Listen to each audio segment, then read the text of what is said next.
Webster Tarpley, my friend, author of Synthetic Terror, documenting the 9/11 inside job. Good to have you here with us. Thank you, Alex. Good to be here. You bet. What do you think of Charlie and mine's initiative here? Well, I think it's very timely. I think we can put what Charlie Sheen has done together with Cindy Sheehan going to Martha's Vineyard to confront Obama on the question of the Afghan war. And I think what it might mean for us now is to revive this entire area of activism, which has tended to decline over the last year or so. What I mean by that is this: the 9/11 truth movement and the anti-war movement were artificially separated, and this was mostly the guilt, I think, of left liberals who refused to entertain what they called conspiracy theories, and of course it's just ridiculous. So it meant that they were banned from looking at the thing that Bush and Cheney were always citing as the basis for everything they did, which were the 9/11 attacks. So the 9/11 truth movement, in its better moments, always tried to merge with the anti-war movement, saying, "Look, you guys need a head." Or the 9/11 truth movement always represented the anti-war movement with a brain. Now what we've had is, with the coming of Obama, the left liberal foundation-funded anti-war movement has basically dried up. They've gone away. They've quit. They're not interested in this huge war in Afghanistan that's escalating every day, and they're not interested in the fact that you've still got 120,000 GIs in Iraq.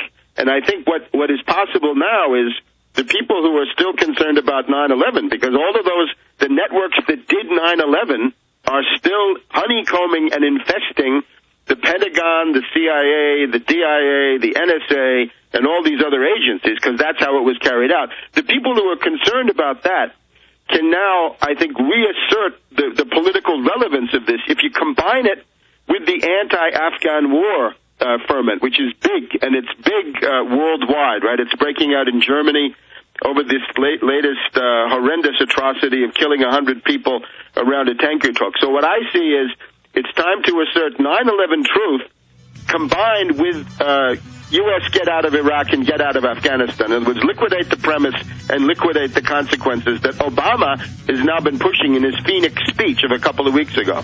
Yeah, that's all Obama is doing, is papering over all the resistance that was mounting against these imperial wars. His job is to pacify the left and to inject race-pimping division in. We'll talk about that with Webster Tarpley when we get back. The New World Order beast is genetically modifying your food, mixing vegetables with animals, and now experimenting with viruses. Without a long-term food solution, you will have just two options: starve, or surrender. All canned food supplies will eventually run out. What then? Grow your own healthy food and feed your family forever. SurvivalistSeeds.com is now the nation's largest bulk heirloom seed company. And it's owned by a real patriot, Big John Lipscomb. You can now have an infinite amount of healthy vegetables like a watermelon, a bundle of carrots, or tomatoes for a little more than a penny each. SurvivalistSeeds.com. And now you can go into business with Big John at SurvivalistSeeds.com by becoming an affiliate. See his link at SurvivalistSeeds.com.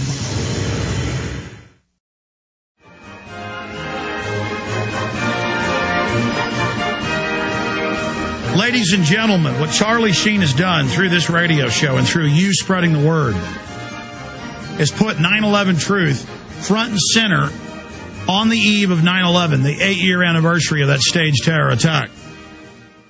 And as Webster has said many times, we must take the tool of false flag terror and we must expose it. We must break it in front of their faces, to quote him.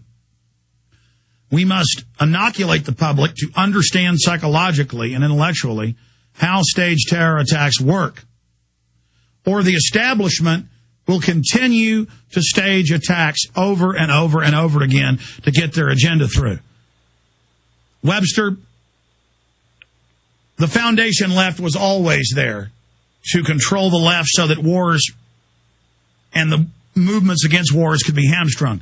Now I have the George Soros Media Matters and all the other publications he openly is the #1 funder of along with the Rockefeller Foundation, attacking me, saying there's no youth corps, no youth brigades, there's no police state, there's no Northcom.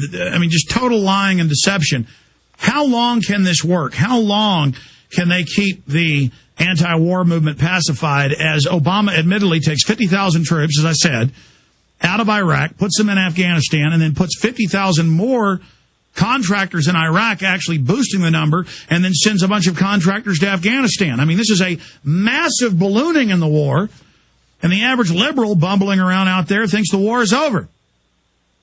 Well, the question of how long they can get away with it is the question of when will a mass movement to stop it emerge, because that's the only way that these things are going to happen. Thanks to Charlie Sheen coming forward with this, and thanks to Cindy Sheehan, we've got the Sheen-Sheehan cooperation, I think, going on. You've got a revival of the anti-war movement, and now we've got the revival of the 9/11 truth movement. But the question is, what is that going to lead to? Obama is literally getting away with unbelievable crimes, and the difference, of course, is that he does it all under left cover, not under the overtly racist militarist slogans of Bush and Cheney. But the question is, that's got to be translated into boots on the ground. In other words, I think the big thing we would need now is obviously whatever can be done this week to commemorate 9/11 to keep this question alive. But I think the larger thing as the autumn goes on is in October, November, there are various peace demonstrations, anti-Afghan war demonstrations scheduled here for Washington, among other things.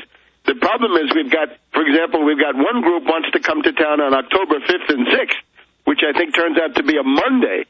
And, of course, if you want to have a serious demonstration, you've got to have it on a Saturday so people can come to it. So I think what you've got is some of these anti-war organizations are trying to cover themselves, saying, yeah, well, we had a demonstration, but not enough people came, except that they're scheduling it on Monday when they know very well that most people can't come because most people have to work. So I think what we've got to press for is mass action to end these wars, but again, get rid of this crippling flaw which we had previously in 06 and 07, which was that the anti-war movement refused to entertain 9/11 truth, at least at the level of the leaders, and bring these back together so that the question of forcing the U.S. out of Afghanistan and Iraq is completely merged with 9/11, because, again, it's the premise, it's the reason that Bush always cited, and now Obama has cited it again. That speech in Phoenix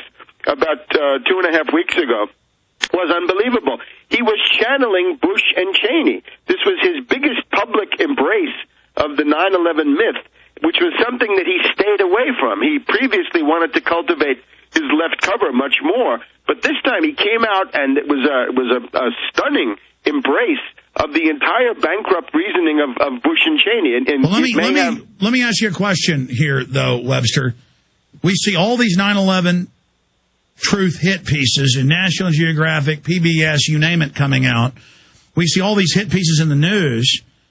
We see the going after Van Jones, not for all the legitimate bad things he wanted, but on 9/11 truth to create a peer pressure illusion that 9/11 truth is very unpopular, when in the polls show it's the opposite. So the establishment is attacking 9/11 truth now more than it's done the last 3-4 years. Why do you think that's happening now? I think and I know it's because they realize it is a real substantive challenge. They hoped it would fully dissipate when Bush left, and it was only kind of a leftist angle, which it wasn't from its foundation. It was populist against Bush, but instead it continued to grow and get more scholarly and scientific. So I see the establishment seeing it as a major threat.